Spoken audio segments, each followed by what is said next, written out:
mi gran alborada humana. Autor: Enrique Castillo Rincón. Interpretación de la portada: hombre desnudo semiarrodillado sobre el planeta Tierra, con libro del conocimiento y la ley. La paloma con el eslabón en su pico, uniendo al hombre terrestre con su procedencia cósmica. Las Pléyades asoman tímidamente en el enjambre del universo, con la nave guardiana de la vida. Aclaratoria necesaria. La preparación. Por diversas que sean todas las afirmaciones, a primera vista, todas coinciden en anunciar una experiencia del tipo que hace 50 años hubiera sido calificada de espiritual, y dentro de 50 años tendrá un nombre adecuado, basado en una compresión del fenómeno ocurrido. Aleister Crowley. A las 4 en punto llegó Karen.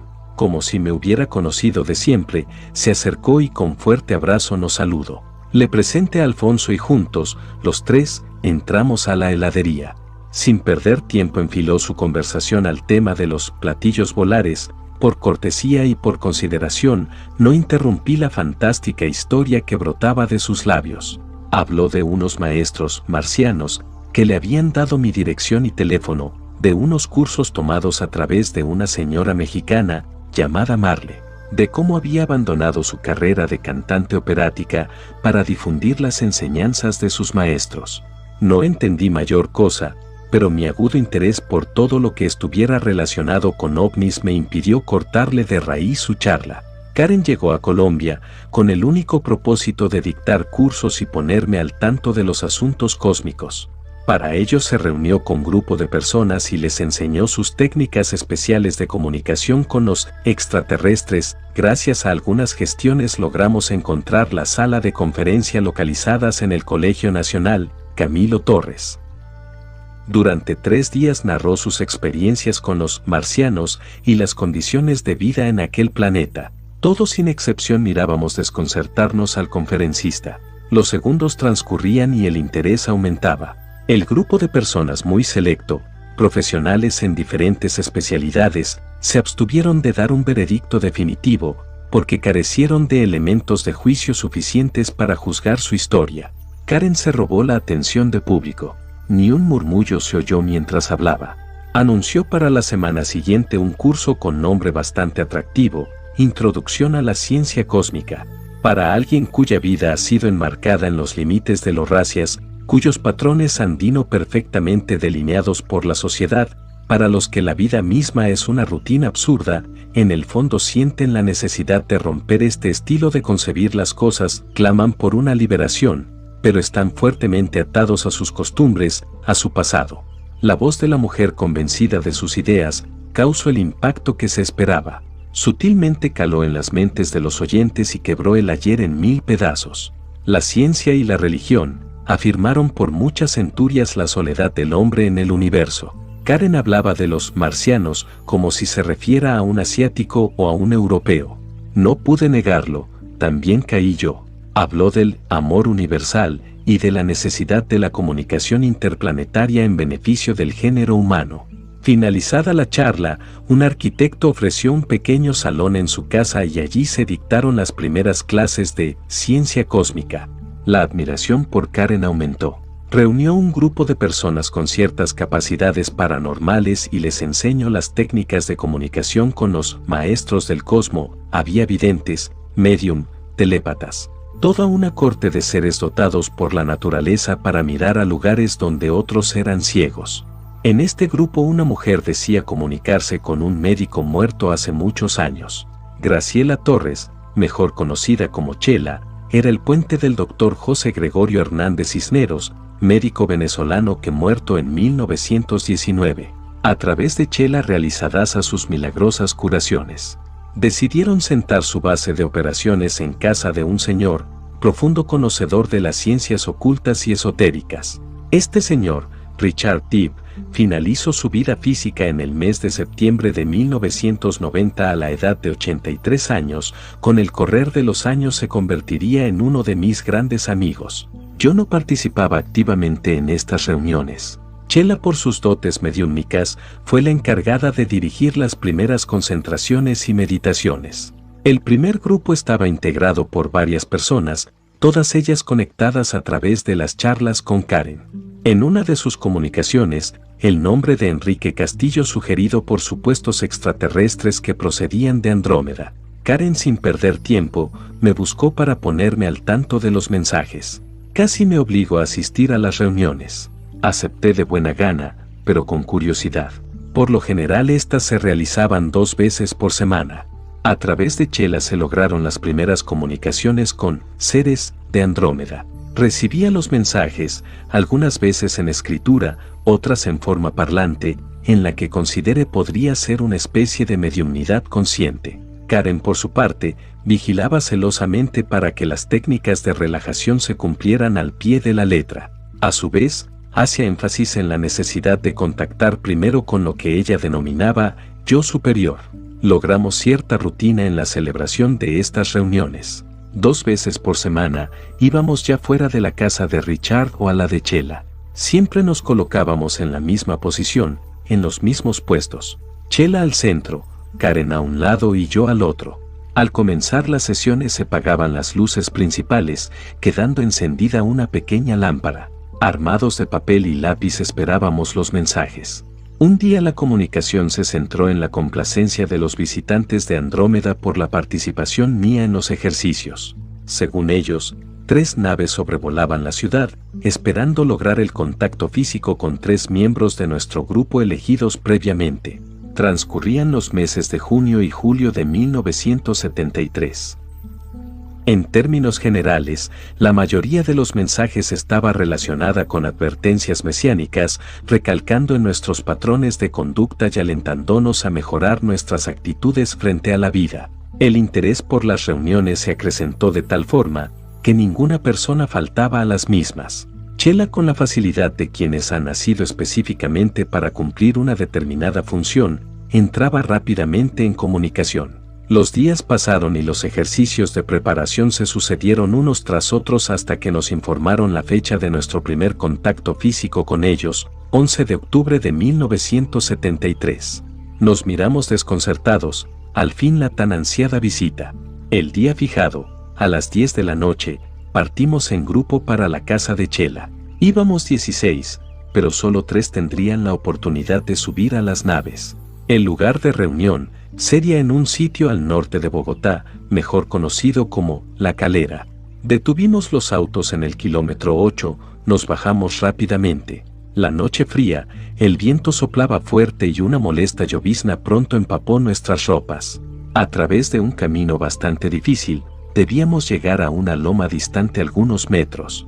A la media hora arribamos al pequeño monte. Momentos antes una agria disputa surgió a raíz de la compañía de 4 extraños que no habían sido invitados. Sin embargo, estas personas, decididas y casi agresivas, se resistieron a volver a Bogotá. Ellos sabían del contacto con extraterrestres a realizarse esa noche. No quise intervenir, y mi amigo Alfonso Blanco a la postre evadió también la riña. Por fin los dejamos venir con nosotros. Ya en la cumbre, preparamos el contacto. Primero habría una comunicación telepática y luego los seres de Andrómeda darían los nombres de las personas que subirían al platillo. Formamos un círculo, nos tomamos de las manos.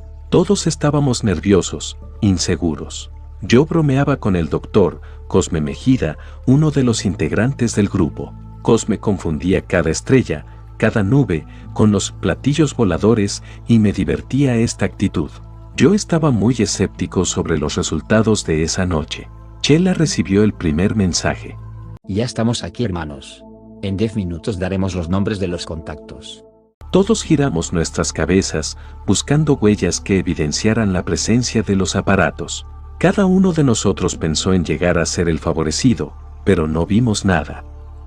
Y las comunicaciones continuaron interrumpidas. La llovizna se hizo intensa y el frío penetró los huesos. Como en mensajes anteriores mi nombre había sido tenido en cuenta por los extraterrestres, pensé formaría parte del grupo de los elegidos. Uno de mis compañeros lanzó un grito, señalando unas luces entre las nubes, pero otro, después de mirar detenidamente, dedujo que eran faros de algún automóvil próximo. La tensión creció y los nervios casi nos traicionaban. La médium rompió el silencio. Habían pasado 20 minutos desde las últimas indicaciones. Ya estamos aquí, hermanos. Hemos decidido que serán 5 los elegidos. Esperen unos minutos. Pero pasaron ya no los minutos, sino media hora sin que se registraran los avistamientos esperados. Los reflejos en las nubes producidos por los autos continuaban. Estaba satisfecho de la explicación dada a este fenómeno luminoso, pero algo me llevó a observarlos con más cuidado. Antes de las 12 de la noche, una voz rompió el silencio de la contactación. Rápida y con gran desesperación, Chela transmitió: Hermanos, Operación Andrómeda ha sido cancelada. Váyanse a sus casas y mañana al mediodía nos comunicaremos con cada uno de vosotros. Buenas noches. El mensaje terminó. Una ola de protesta se levantó alrededor mío. Yo participé en ella. Me sentí terriblemente molesto y desilusionado de que los extraterrestres nos tomaran el pelo, hacernos ir para nada.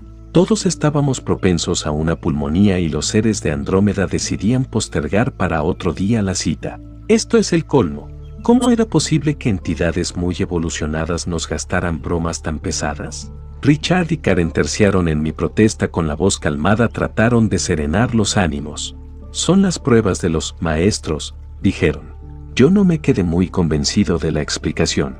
Sin oír los consejos de los otros, con mi humor desbaratado, maldiciendo a diestra y siniestra, bajé rápidamente al lugar donde se encontraban los automóviles. Poncho, así llamábamos a Alfonso Blanco, me siguió animándome a reconsiderar mi posición.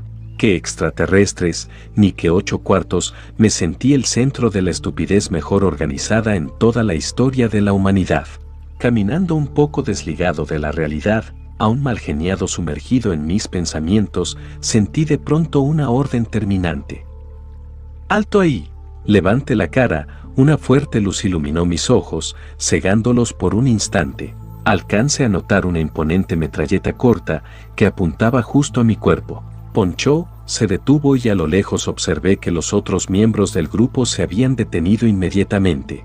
De entre la maleza, los árboles y la oscuridad, surgieron sombras uniformadas. No eran extraterrestres, eran miembros del ejército y de la policía de Colombia. Un oficial nos preguntó la razón de nuestra presencia en la zona. Se encontraban allí por una llamada hecha a la estación 100 de policía, por parte de unos campesinos que informaron haber visto un extraño helicóptero volado bajo por los campos. Pensaron que podría ser un contrabando, y sin pérdida de tiempo alertaron a las autoridades.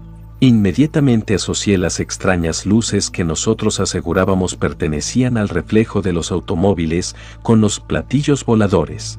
No había duda, los campesinos habían observado lo mismo que nosotros. No eran automóviles, eran. Richard Dibb, el de mayor edad, se adelantó al oficial que dirigía la patrulla y se identificó. Coincidentalmente llevaba una tarjeta de un amigo, general de la República, y por tal fue confundido. Al mirar la tarjeta, el rostro del oficial enmudeció, cuadrándose al momento para presentarle sus respetos al improvisado general. Richard explicó nuestra presencia en el lugar como parte de las prácticas de meditación y la vida contemplativa que el grupo realizaba en ese campo abierto a menudo. El oficial quedó satisfecho y después de observar el rostro de cada uno de nosotros, nos dejó ir. Respiramos complacidos. Habíamos olvidado por un momento el motivo que nos había llevado a la calera. Varios campesinos alrededor de los soldados nos miraban intrigados. Se le hacía raro ver gentes paradas a las 12 de la noche en un lugar inhóspito. Bajamos al estacionamiento de nuestros vehículos sin decir palabra alguna. Ya dentro de los carros, quedamos en cumplir fielmente las indicaciones de los seres de Andrómeda. Todos en nuestras casas, a las 12 del día siguiente, esperaríamos los mensajes y a las 8 de la noche nos reuniríamos en la casa de Richard Dibb para comparar la información de cada uno. Con esta aclaración nos fuimos a nuestros respectivos hogares. Llegué muy tarde aquella noche. Mi esposa no me preguntó cosa alguna. Supuso, regresaba de uno de mis habituales turnos de trabajo en la empresa, tal vez instalando un conmutador o atendiendo un importante negocio. Ignoraba lo que estaba haciendo. El 12 de octubre, Día de la Raza, se celebra en Colombia con algunos actos especiales, el descubrimiento de América. Minutos antes de las 12 del mediodía, persuadí a mi mujer y a mis hijos para que se fueran de la casa y me dejaran tranquilo por 2 horas. Yo vivía en el barrio Santa Isabel de Bogotá, al sur de la ciudad. Este barrio es muy conocido porque allí residían los famosos traficantes de las esmeraldas colombianas. Mi esposa protestó airadamente y en un momento de cólera me enfrentó con una frase. Enrique, por andar metido con esos marcianos te vas a volver loco. Tiró la puerta. Mi perro Dingo fue el más contento por mi decisión y batiendo la cola se alejó velozmente. Estaba solo por fin. Desconecté el timbre de la puerta y me retiré a la alcoba. Alisté papel y lápiz. Me senté en la cama dispuesto a realizar mis ejercicios de relajación y concentración. No sin antes quitarme el reloj de la mano izquierda, marcaba algunos minutos antes de los 12. El tiempo transcurrió rápidamente y no sucedió nada. Pensé que no era uno de los elegidos y por eso decidí terminar la concentración. Me levanté y dirigí mis pasos a la ventana. Miré a los cielos y me pregunté, ¿cómo era posible que un platillo volador llegara hasta mi casa a las 12 del día, un día feriado y con todas esas gentes en las calles? Absurdo. No acabé de pensar en lo ridículo cuando al instante oí una voz. Enrique, escribe. Me volteé automáticamente y algo sorprendido fui a la puerta del cuarto. La abrí y recorrí con mis ojos la sala. Nadie estaba en ella. Enrique, escribe. Dijo de nuevo una voz. Tan rápido como pude, tomé el lápiz y papel. Miraba a todos lados, tratando de descubrir el origen de aquella orden. De ahí en adelante, sentí la más rara sensación que haya experimentado nunca en mi vida.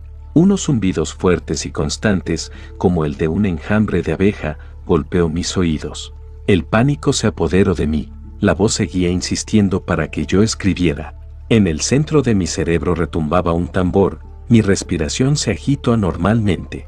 Apoyé el cuaderno sobre mis piernas y empecé a escribir lo que aquella voz me dictaba. Las 12:25 del día viernes del 12 de octubre de 1973. Por varios minutos escribí. Fue mi primera comunicación con seres extraterrestres. Gruesas lágrimas, o tal vez sudor, caían sobre las hojas. Una tras otra iba llenando con la rapidez que mis dedos permitían. Un fuerte temblor agitó mi cuerpo y una extraña fuerza se apoderó de mi voluntad. La emoción fue tal que no pude pensar. Aquellas notas estaban relacionadas con la Tercera Guerra Mundial. Terminaron diciéndome.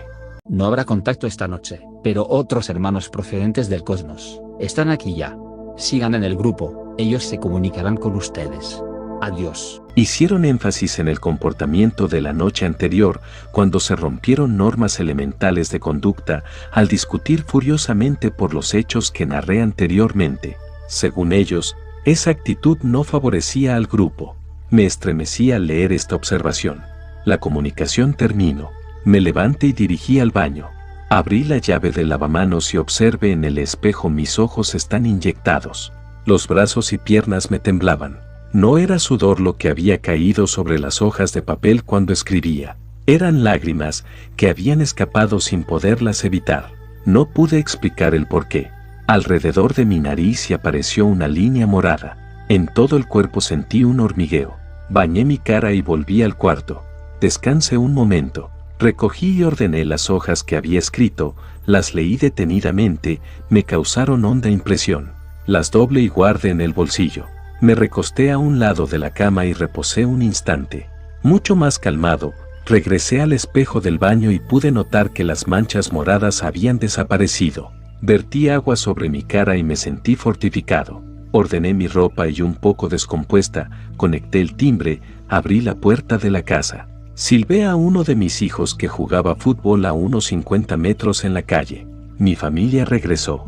Beatriz, sin poder controlar el genio, me preguntó el porqué de mi palidez y nuevamente criticó mis actividades con los ovnis. El almuerzo se había estropeado. En ese momento llegó mi hermano Roberto y sin pensarlo 2 veces le mostré las hojas.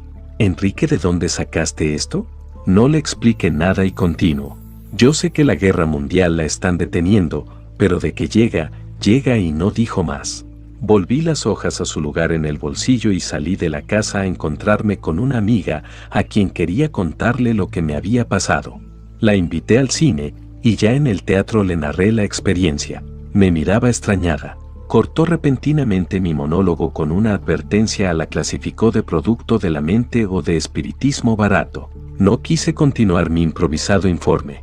Esa noche, entre pesadillas y pensamientos locos, apenas pude dormir. Platillos, llegando a mi casa, puertas golpeando sus marcos, ruidos de pisadas. Al día siguiente, sábado, llegué tarde a la oficina. El reloj marcaba las 9. Me estaban esperando 4 personas del grupo. Uno de ellos, improvisando su vocero, tomó la palabra.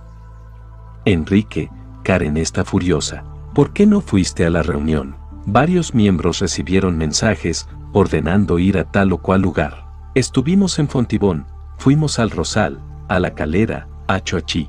Esperamos en vano hasta las 3 de la mañana. Nadie apareció. Lo escuché sin pronunciar palabra alguna. Le respondí calmadamente que la razón de mi ausencia se debía al mensaje recibido el día anterior, en el cual los seres de Andrómeda me decían que esa noche no habría contacto. Mis amigos se miraron entre sí, les entregué las hojas dobladas y las leyeron ávidamente. Una idea cruzó por mi cabeza. Advertí a los 4 inesperados visitantes del grupo que mantuvieran el secreto bien guardado hasta la reunión de la noche. Yo quería encontrar la verdad, y la verdad se revelaría esa noche. Pero el secreto se hizo público, y al momento de leer los textos dados a cada uno por los extraterrestres, como por arte de magia, ninguno sacó su correspondiente mensaje. Todos concluyeron que yo había sido el favorecido, luego yo tenía la razón. Con este imprevisto resultado, leí en voz alta el contenido de las hojas. Ninguno discutió la verdad de mi informe, era demasiado claro. Tampoco quisieron hablar mucho del asunto. La reunión empezó como otras veces. Dispuestos en nuestros lugares, a las 8:15 del sábado 14 de octubre de 1973, nos relajamos. Me senté de espaldas a una ventana que daba a la calle. Vestía aquella noche deportivamente con una camisa azul, bufanda y chaqueta de cuero. Todas las miradas se centraron en Chela. Pasaron de 10 a 15 minutos y no hubo comunicación. De un momento a otro sentí aquel zumbido del día anterior. Una voz, esta vez muy fina, dijo: Enrique, escribe. Pensando que había sido Karen quien hablaba, la interrogué. Ella negó silenciosamente mi pregunta. Cerré los ojos y de nuevo la voz se manifestó. Enrique, escribe. El mensaje comenzó de la siguiente forma. Somos emisarios de las Pléyades, los mismos que les dimos instrucciones y conocimientos a los incas y otras razas. Me estremecí con incomodidad, casi asfixiado rompí la camisa y lancé la bufanda, que cayó en el regazo de Marjorie de Halmen. Esta vez la comunicación era de seres de las Pléyades, ya no de los de Andrómeda. Caí en una especie de mediunidad, la lengua se me trabó. Todos mis compañeros se dieron cuenta de mi estado, frotaron sus manos y las colocaron sobre mi cabeza. Empezó el mensaje y allí perdí toda noción del tiempo y lugar. No recordé nada. Pasada media hora abrí los ojos. Marjorie y María Teresa limpiaban con servilletas el sudor de mi cara. Karen tenía entre sus manos mi cabeza y sin pensarlo le pregunté: Karen, ¿qué pasó? Ella respondió en forma terminante: Hijito, estabas muy lejos de aquí. Rezaba el texto del mensaje, que yo era el escogido por los extraterrestres en Colombia para tener contacto físico y directo en una fecha que ellos pronto iban a dar. Hasta ese momento era la única persona en el país que tendría ese tipo de encuentro. Paulina, la esposa de Richard, me trajo una taza de leche caliente con brandy. Me levanté con la misma sensación de adormecimiento del día anterior. Marjorie y Jorge Eduardo estimulaban la circulación frotando vigorosamente mis brazos. Me acostaron en una cama. Conté con suerte. En el grupo se encontraba un médico, Rafael Contreras. Después de auscultarme unos minutos, dijo que fuera de tener las pulsaciones aceleradas, por lo demás, me encontraba en perfectas condiciones. Se quejó amargamente de no tener una filmadora para registrar el momento en que dibujé unos extraños símbolos en el aire con mis manos. Mucha de la información dada hacía referencia a un disco de oro que habita en el Perú escondido en un templo, a unos papiros y a unos manuscritos. Todo se había reproducido fielmente en una grabadora, y de esta manera acabamos una pequeña discusión sobre algunas de las palabras mal interpretadas. Nos reuniríamos el martes siguiente. Un profundo dolor de cabeza me mortificaba cada vez que recibía los mensajes. Porque ya no fue Chela la portadora de las noticias, fui yo el que debía soportar las consecuencias de las comunicaciones. El dolor era fuerte y dejé de ir 2 días seguidos a la oficina. Por 2 veces me negué a recibir mensaje de los extraterrestres. Ellos me advirtieron que en 2 o 3 comunicaciones más y el dolor desaparecería. Alguna vez oí que efectuaban mediciones en mi cerebro. Alcanzaron a dar una cifra. Según ellos, las vibraciones de mi cerebro eran de 829 vatios. Pensé que podría ser el voltaje, la emisión o la frecuencia de mi cabeza. No me aclararon esa incógnita. Es difícil expresar en palabras todo el contenido de mi experiencia, puesto que la mayoría de las veces se combinaba con todas sus reacciones y consecuencia, hechos internos ajenos un poco a los ojos de las demás personas del grupo. No podía apreciar claramente el papel de Karen.